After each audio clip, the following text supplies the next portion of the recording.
Mesdames, Messieurs, bon dimanche. À quelques jours de l'Action de grâce, les grandes chaînes d'alimentation ont présenté au gouvernement Trudeau leur plan pour stabiliser le prix des aliments.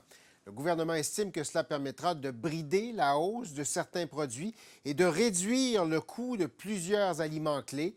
Le ministre responsable dit qu'il constate déjà des changements en feuilletant les circulaires des grandes chaînes, sans toutefois pouvoir donner plus de détails sur l'impact de ces mesures.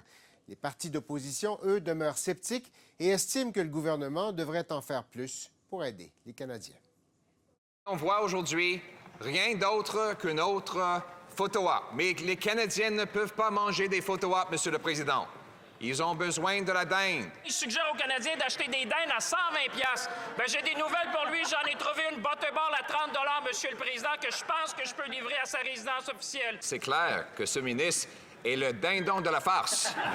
François-Philippe Champagne, bonjour. Merci d'être avec nous. Plaisir.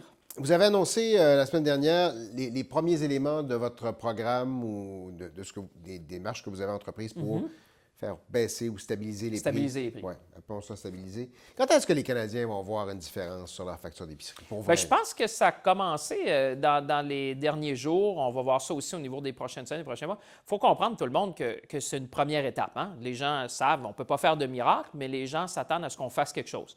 Alors, la première étape, c'était de convoquer les 5 grands patrons des chaînes d'épicerie au pays. Première fois dans l'histoire qu'on me dit que ça s'est fait.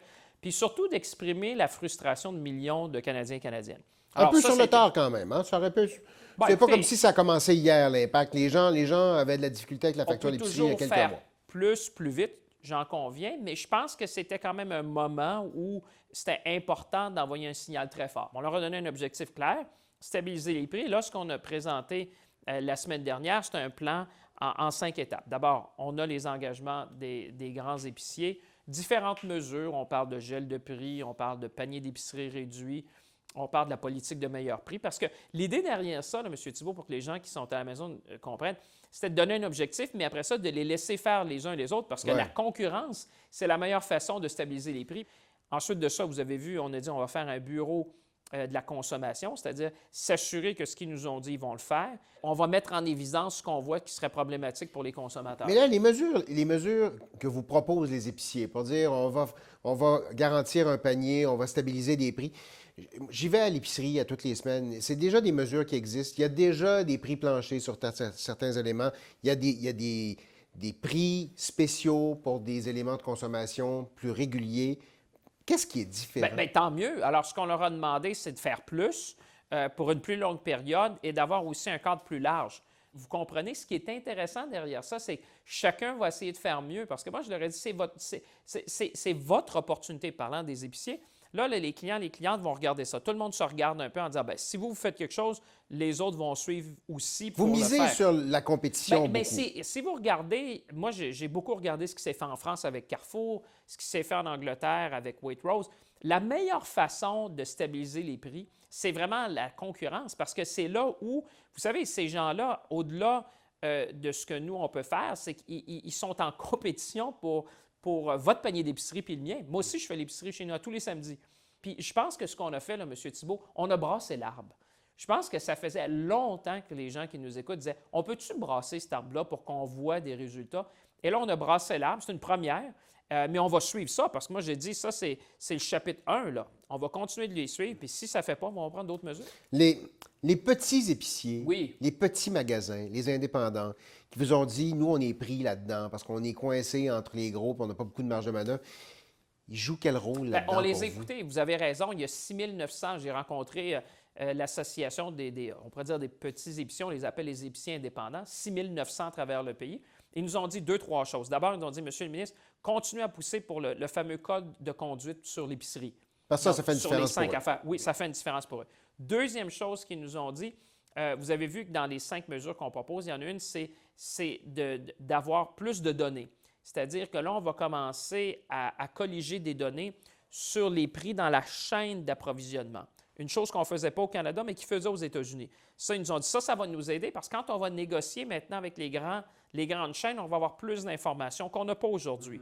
Et la troisième chose qu'ils nous ont dit, évidemment, c'est cette grande réforme-là de la concurrence. Parce qu'aujourd'hui, ce qu'il faut savoir, c'est que il y a des clauses, par exemple, restrictives. Tu sais, si vous avez un centre commercial, Ouais. il y a des endroits où le locataire a mis des clauses restrictives pour dire que, par exemple, si vous avez une grande bannière dans votre centre commercial, bien, à plusieurs kilomètres autour, vous n'avez pas le droit d'avoir, pas par avoir un exemple, petit un indépendant. indépendant. Il faut qu'on ait une mesure qui va aider tout le monde. Et certainement, les petits épiciers indépendants, ils ont besoin d'aide. Ils sont 6 900 au pays, c'est très important. Est-ce qu'on l'a échappé à un moment donné? Est-ce qu'on aurait dû s'attaquer à ce problème-là? Toute la question de la concurrence, c'est pas comme si on apprend Ben, c'est pas ça d'hier. aujourd'hui, là, c'est ça. Pas d'hier, mais c'est pour ça qu'en 2022, on a fait un pas. Là, c'est pour ça qu'on propose de faire beaucoup plus. Mais est-ce qu'on aurait dû faire ça avant? Bien, écoutez, l'idée, c'est qu'on le fait. Je pense que les gens disent, écoutez, tant mieux, vous le faites. Et présentement, moi, je pense que la réforme sur la concurrence, c'est ça qui va avoir le plus gros impact.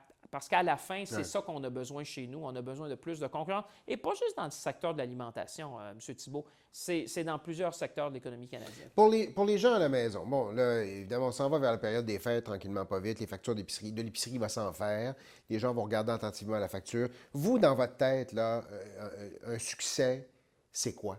Qu'est-ce que vous aimeriez voir comme différence? Bien, vous savez, moi, je suis ambitieux. Alors, tu sais, moi, je suis conscient que c'est le jour 1 où on est dans les premiers jours là, de cette initiative-là qu'on a lancée. Écoutez, on est loin de dire mission accomplie. Ça va prendre des semaines, ça va prendre des mois. Moi, je veux surveiller ça.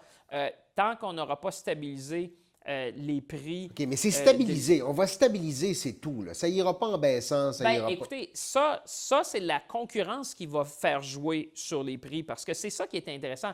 En brassant le pommier, là, c'est que là, on force tout le monde à faire des choses, je pense, là, ils sentent un besoin urgent de le faire. Et ce qui est intéressant, M. Thibault, parce que moi, je les ai vus, les plans, c'est que là, je sais que quand un va faire quand un va prendre cette mesure-là, je suis pas mal convaincu que l'autre va dire « Ah, bien, si lui fait ça, moi, je fais ça maintenant. » Et le grand gagnant là-dedans, c'est le consommateur.